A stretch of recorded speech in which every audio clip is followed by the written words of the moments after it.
용광로를 통과하는 것은 오직 순금뿐입니다. 여러분이 순금이어야 합니다.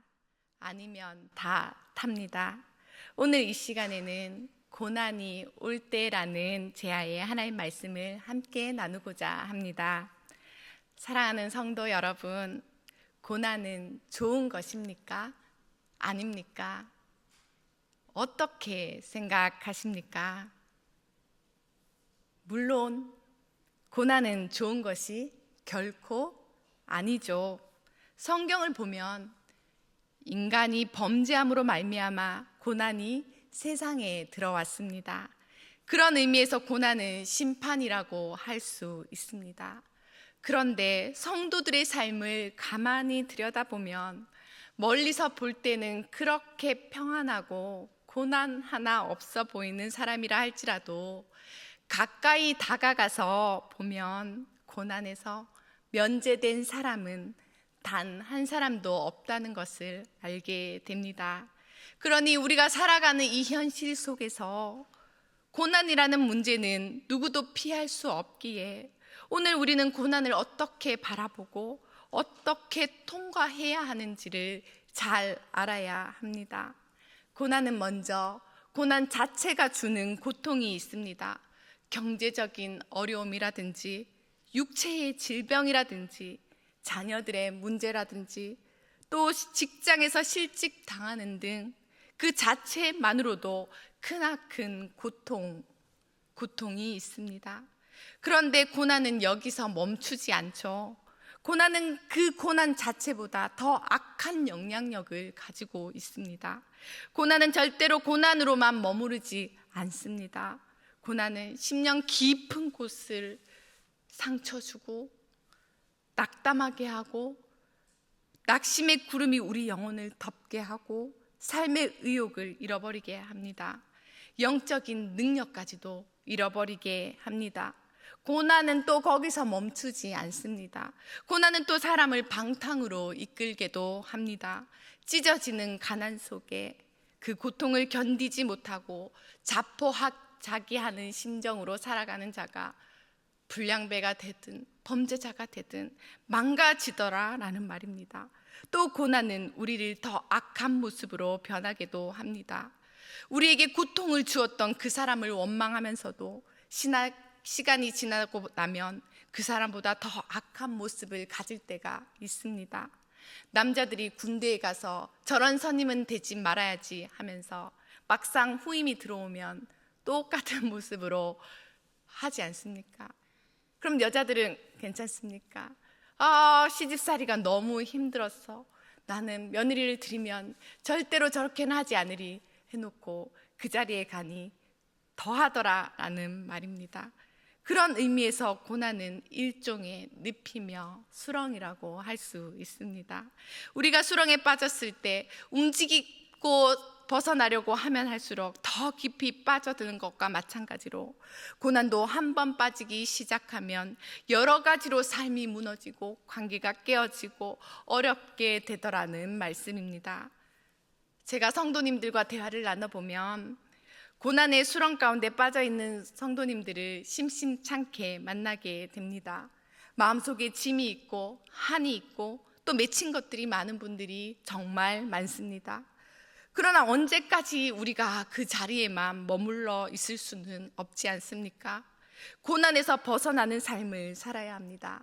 그렇다면 이 깊은 고난에서 어떻게 빠져나올 수 있을까요? 오늘 성경은 고난에서 빠져나오는 유일한 길을 제시합니다. 그것은 바로 고난이 올 때 하나님을 찾는 것입니다. 오늘 본문에 나오는 욥을 보십시오. 욥은 고난을 당해서 재산을 잃고 자식들을 잃어버리고 건강을 잃어버리고 아내의 지지를 잃어버리고 친구들의 위로까지 잃었습니다. 그야말로 고난의 대명사가 되었습니다. 이전에는 모든 것을 다 갖고 있던 사람과 같았는데 이제는 모든 것을 다 잃어버리고 고난의 수렁에 빠졌습니다. 그런데 욥이 그 수렁에만 머물러 있지 않았다라는 거죠. 그 수렁에서 잘 빠져나왔습니다. 어떻게 욥이 그 수렁에서 빠져나올 수 있었겠습니까? 그 이유는 단 하나, 그가 하나님을 찾았기 때문입니다. 오늘 본문 말씀 3절을 보십시오. 내가 어찌하면 하나님을 발견하고 그의 처소로 나아가랴. 어떻게 욥이 고난 중에도 승리했냐 하면, 고난 중에도 다른 곳에 호소하지 않고 하나님을 찾고 찾았으며 오직 하나님께만 희망을 두었다라는 것이죠. 8절과 9절을 또 함께 보도록 하겠습니다. 그런데 내가 앞으로 가도 그가 아니 계시고 뒤로 가도 보이지 아니하며 그가 왼쪽에서 일하시나 내가 만날 수 없고 그가 오른쪽으로 돌이키시나 배울 수 없구나. 욥이 하나님을 찾아 나섰습니다. 그런데 하나님을 쉽게 만날 수 없더라는 거죠. 하나님 만나고 싶은데 앞으로 가도 뒤로 가도 왼쪽으로 가도 오른쪽으로 가도 하나님을 배울 수 없구나. 그러면 포기해야 되는데, 내 삶이 지옥이고 고난인데 하나님을 그토록 찾아 헤매면서 욥은 포기하지 않습니다. 이리저리 하나님을 찾아다닙니다. 그래서 결국 그는 수렁에서 벗어나게 되었습니다. 우리는 마가복음 7장에 나오는 수로보니게 여인을 기억하실 것입니다. 이 여인은 예수님께 가서 귀신 들린 딸을 고쳐달라고 간청하지 않습니까? 예수님은 뭐라고 말씀하시냐면, 자녀의 떡을 취하여 개들에게 던짐이 마땅치 아니하다. 천하의 예수님이 어떻게 이 저주 같은 말씀을 하시지? 저는 이 장면이 너무 의아하더라고요. 아니, 나와 내 딸을 개처럼 여기면서 주님께서 그렇게 말씀하십니다. 그런데 이 여인의 반응이 포기하지 않는 거예요. 예수님이 자신과 딸을 개같이 여겨도, 그들을 외면하시고 보지 않는다고 해도 결코 포기하지 않고 이렇게 말합니다. 주여, 올소이마다마는 상 아래 개들도 아이들이 먹던 부스러기를 먹나이다. 이것이 그녀가 할 수 있었던 최선의 대답이었습니다. 주님은 우리가 하나님을 그렇게 간절히 찾기를 원하십니다. 이 이야기가 예수님이 짓궂게도 여인에게 장난쳐서 결국 고쳐줄 것을, 귀신을 쫓아줄 것을 그렇게 한번 재미삼아 해본 말씀이 결코 아니죠. 주님은 이 여인이 자신을 찾는 것을 결코 포기하지 않는 모습을 보고 싶었던 겁니다. 어떤 어려움이 와도, 이런 무시와 그런 상황을 당해도 포기하지 않으면 내가 너 만날 거야 라고 말씀해 주시는 것이 예수님의 마음입니다. 그러므로 고난이 올 때 우리가 살 수 있는 길은 하나님을 찾는 것 뿐입니다. 사울과 다윗을 한번 비교해 봤으면 좋겠습니다. 사울 왕과 다윗 왕이 있습니다. 둘 다 고난을 겪었습니다. 블레셋이라는 위험이 있었고, 위기가 있었고, 어려움이 있었습니다. 그리고 각자에게는 약점이 있었습니다. 그러나 둘의 차이는 분명하죠. 사울은 그 고난 속에서도 단 한 번도 하나님을 찾지 않았습니다. 이런 사울의 약점은 무엇입니까? 두려움. 첫 번째로 두려움이었습니다. 왕을 시켜준다고 하니까 숨고, 골리앗이 나타나니까 외면하는 왕이 어디 있습니까? 이게 사울이었습니다. 조급함이 있었습니다. 사울이 조금 늦게 온다니까 제멋대로 제사를 하나님께 드리지 않습니까?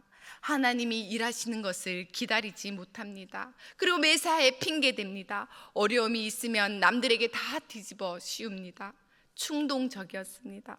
전쟁 중에 무리한 금식 명령을 내려서 백성들을 위험에 빠뜨렸고 용사들이 범죄하도록 했습니다. 그 귀한 요나단이 먼저 꿀을 찍어 먹었고, 요나단이 죽을 수밖에 없는 상황에 그것을 철회했지만 그런 아들을 위험한 일에 빠뜨렸습니다.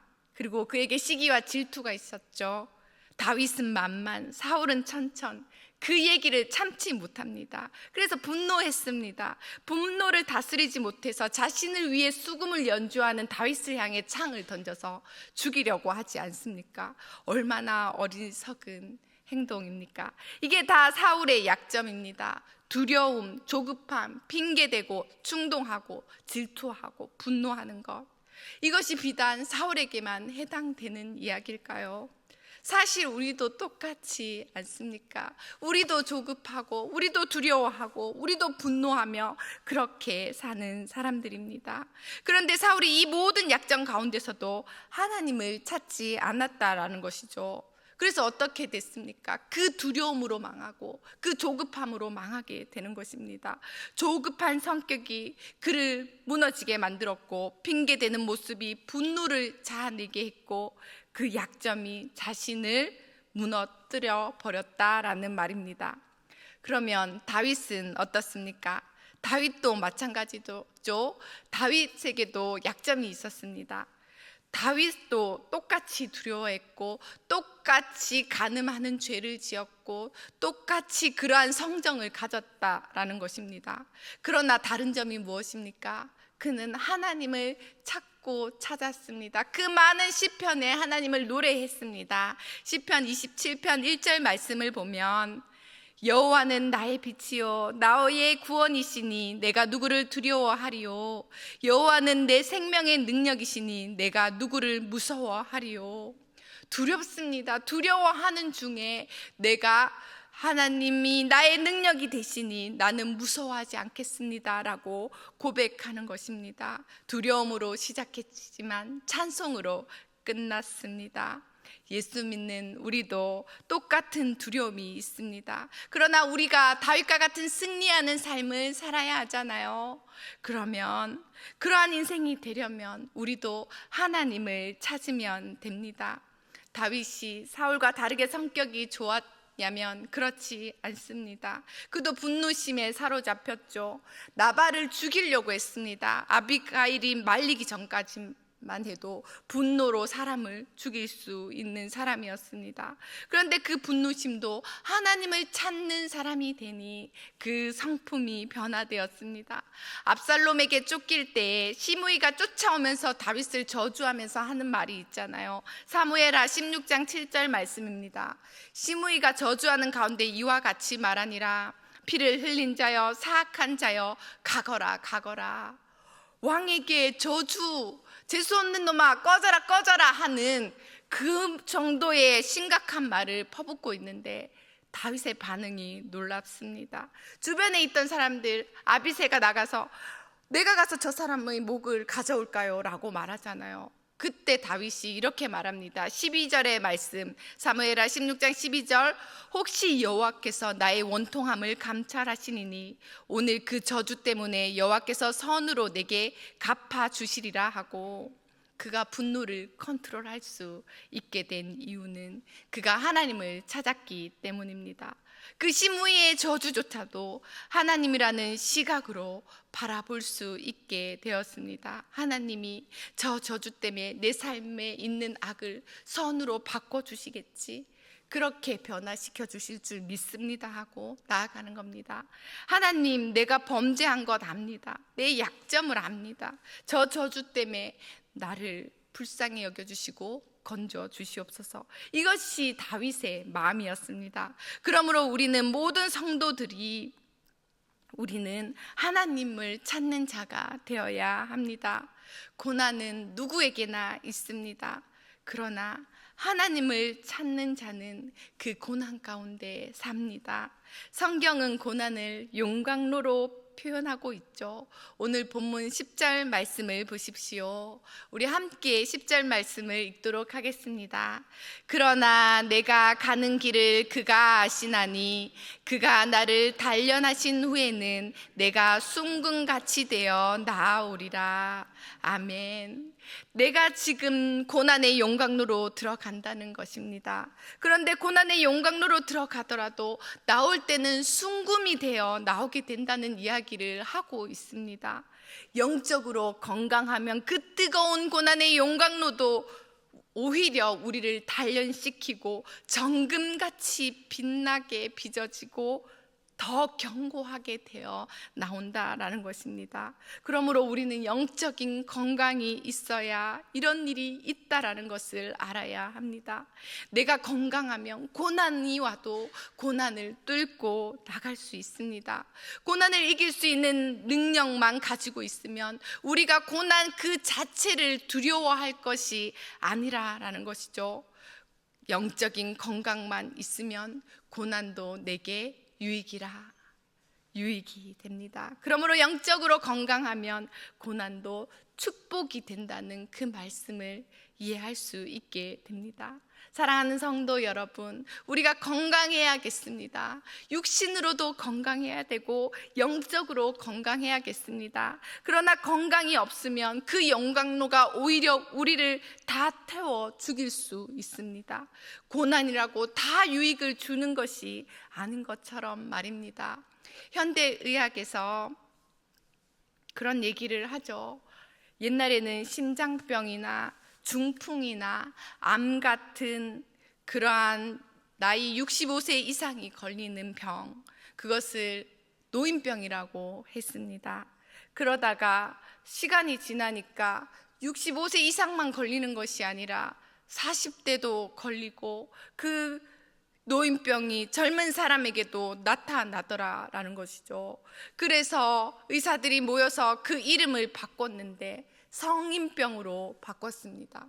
이제 암이나 심장병이 성인병이 되었습니다. 그런데 시간이 점점 흐르니 그러한 병들이 어린 아이에게도 나타나더라라는 것이죠. 서울대학병원 어린이병동에 가보면 아픈 아이들이 얼마나 많은지요. 그래서 안 되겠다, 이 이름을 현대병으로 바꿔야겠다라고 우리가 알고 있는 그러한 병이 되었습니다. 예전에는 10대, 20대, 30대는 이러한 질병에 걸리지 않았습니다. 그런데 왜 이런 일이 일어나는 것입니까? 의학 전문의들은 이렇게 말합니다. 병과 싸울 수 있는 생명력, 저항력이 없어졌다, 잃어버렸다라고 말입니다. 요즘에 특히 병균이 더 많아서 더 지저분해서 아이들이 걸리는 것이 아니라 사람이 약해졌기 때문에 예전과 같은 그러한 병이 와도 이겨내지 못하고 쓰러지더라라는 것입니다. 결국 핵심은 병을 피하는 것이 아니라 건강한 몸을 만드는 것이 핵심입니다. 건강하면, 좋은 면역력을 가지면 어떤 질병이 와도 이길 수 있습니다. 영적으로도 똑같습니다. 우리를 넘어뜨리려고 하는 고난과 유혹은 언제나 있습니다. 하지만 영적 저항력을 가진 사람은 그 가운데서도 버티고 이깁니다. 아무리 큰 것이 와도 하나님 앞에 있으면 우리는 이길 수 있습니다. 그러므로 우리가 해야 할 핵심적인 할 일은 고난이 없는 인생을 내게 주시옵소서라고 기도하는 것이 아니라 하나님, 내가 고난을 이길 수 있을 만큼 영적으로 강건하게 하여 주시옵소서, 그렇게 기도하는 것입니다. 고린도후서 4장 7절 말씀입니다. 우리가 이 보배를 질그릇에 가졌으니 이는 심히 큰 능력은 하나님께 있고 우리에게 있지 아니함을 알게 하려 함이라. 아멘. 우리가 질그릇이래요. 우리가 보배가 아닙니다. 우리가 질그릇이고 너무 쉽게 깨지고 너무 쉽게 금이 가는 연약한 자들입니다. 하지만 우리의 능력의 원천이 어디 있대요? 우리에게 있는 것이 아니라 우리 안에 있는 전능하신 하나님께 있다고 이 말씀은 얘기해 주고 있습니다. 모든 능력과 권세가 주께 있다는 것을 잊지 말아야 합니다. 그래서 진짜 중요한 것은 내가 얼마나 강한 것가 아니라 내가 얼마나 하나님과, 그 전능하신 하나님과 결속되어 있는가입니다. 종교, 우리 종교인들이잖아요. 신앙인들을 종교를 릴리전이라고 영어로 말하는데, 이 릴리전이라는 단어는 렐리 가레라는 라틴어에서 왔습니다. 거기에 어원을 두고 있는데요, 렐리 가레라는 그 라틴어는 단단히 묶다라는 뜻을 가지고 있습니다. 우리 목에 하는 넥타이 있죠, 타이와 같은 뜻인데요, 그렇게 단단히 묶여 있는 것이 종교라는 단어라는 거죠. 종교는 하나님과 우리 자신을 묶는 것입니다. 하나님과 우리가 묶이면 권능이 임하게 됩니다. 작은 소년 다윗이 하나님과 묶이니까 골리앗을 쓰러뜨리잖아요. 삼손이 하나님과 묶이니까 행할 수 없는 능력이 나타나잖아요. 8살 요시야 왕이 하나님과 묶이니까 나라가 개혁되었습니다. 글도 모르는 무식한 어부들이 하나님과 묶이니까 하루에도 3,000명, 5,000명이 회개하고 돌아오는 역사가 일어나는 것입니다. 사회적으로 가장 약자였던 한 여인이 주님과 묶이니까 그에게 있는 가장 귀한 향유옥합을 주님께 드리며 주의 장례를 준비하는 자가 되잖아요. 그렇습니다. 그리스도인의 능력은 하나님과 묶일 때 나오는 것입니다. 우리가 하나님과 묶이고 싶은데 어떻게 하면 되나요? 하나님과 묶이는 방법은 단 하나, 하나님께 기도하는 것입니다. 기도할 때 우리 영혼이 하나님과 연결됨을 느낍니다. 기도할 때 하나님이 질그릇 같은 우리 안에서 일하십니다. 기도할 때 우리 안에 계신 보배이신 예수 그리스도의 심히 큰 능력이 나타나는 것입니다. 기도할 때 고난을 이길 힘이 공급되는 것입니다. 기도는 하나님과 하나 되는 시간입니다. 기도는 하나님과 우리를 묶는 능력의 끈이 되어줍니다. 기도가 끊어지면 능력도 끊어집니다. 목요일에 자녀 기도회를 했습니다. 아침 8시 반부터 4시 40분까지 1교시부터 4교시까지 기도하는데요, 제가 마지막 교시를 담당하면서 성도님들에게 그랬거든요. 기도가 노동입니다 라고 말했습니다. 기도하는 거 쉽습니까?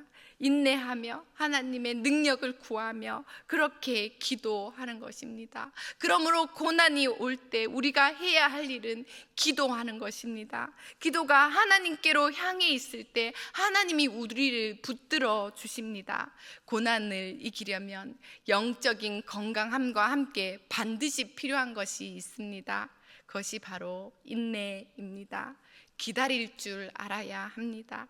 고난을 견딜 수 있는 능력을 달라고 하나님께 기도해야 합니다. 고난이 그냥 왔다 가는 시험이 아니라 단번에 해결되지 않는, 끝나지 않는 것이라면 하나님이 우리를 빚으시고 그 뜻을 이루기까지 시간이 필요합니다. 그래서 우리는 고난의 시간 동안 기다릴 줄 아는 믿음을 배워야 합니다. 영국에서는 오래전부터 아이들에게 최고의 덕목을 인내라고 가르쳐 왔습니다. 참지 못하면 혼나게 되는 것입니다. 무슨 일을 하든지 참고 견디는 것이 최고의 미덕이다라고 가르쳐 왔습니다. 그래서 아이들이 밖에서 뛰어놀다가 넘어져서 다리에 무릎에 피가 철철 나는데 울지 않고 참는 거죠. 그것이 울지 않고 참았다고 박수 쳐주는 것이 그들이 귀하게 여기는 인내였습니다. 조금 과한 면이 있죠. 한국 부모들은 넘어진다, 넘어지기도 전에 아이를 붙들지 않습니까? 그렇지만 과한 것 같지만 의의가 있다고 생각합니다. 인내가 중요합니다. 하나님 앞에서 고난을 당할 때 참된 믿음이 무엇입니까? 하나님의 약속을 붙들고 견디는 것, 참는 것, 인내하는 것입니다. 믿음의 사람은 하나님이 공급하시는 능력으로 인내할 줄 알아야 합니다.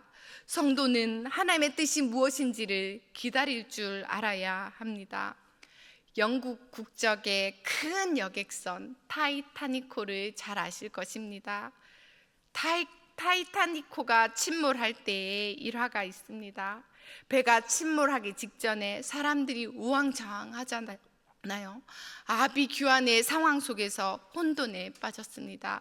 그때 선장이 한마디를 외치는데 Be British, Be British, 영국인답게 행동하라, 영국인답게 행동하라 라고 말했습니다. 영국인답게 행동하라는 그 한마디가 혼란을 가라앉히고 질서를 잡았습니다. 이것이 19세기, 20세기 영국 사람들의 자존심이었습니다. 영국 사람답게라는 이 말, 이 정체성이 그들을 붙잡은 것입니다. 예수 믿는 사람도 마찬가지입니다. 이 땅을 살아가면서 성도답게 Be a Christian이 되어야 합니다. Be Christian, 따라해 볼까요? Be Christian, 성도답게 행동하십시오. 하나님 믿는 사람답게 행동하십시오. 성도는요, 사울처럼 조급하지 않습니다. 성도는요, 하나님을 기다립니다.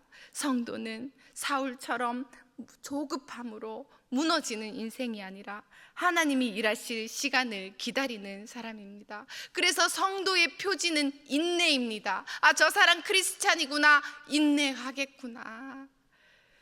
고난 중에도 말씀을 놓지 않고 약속을 놓지 않고 하나님을 놓지 않는 사람입니다. 이제 말씀을 맺겠습니다. 사랑하는 성도 여러분, 여러분의 삶 가운데 고난이 있습니까? 그 고난은 우리를 수렁으로 끌고 갈지도 모르겠습니다. 그 고난이 안전하다 말할 수 없습니다. 그 고난이 우리를 낭망하게 하고 무너뜨리려고 할 것입니다.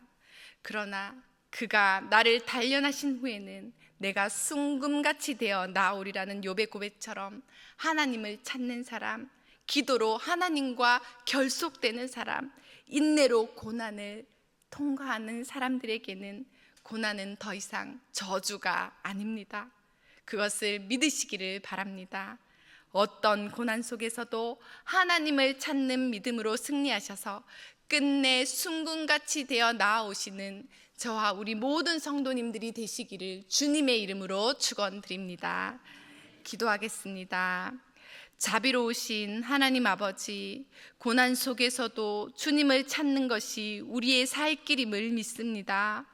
앞이 보이지 않을 때에도 욥처럼 주님만 바라보게 하시고 두려움과 낙심을 이길 힘을 주시옵소서. 고난의 용광로를 지나도 순금같이 빚어주실 주님을 신뢰하오니 기도와 인내로 고난을 통과하는 믿음을 허락하여 주시옵소서. 이 모든 말씀 우리 주 예수님의 이름으로 간절히 기도드립니다. 아멘.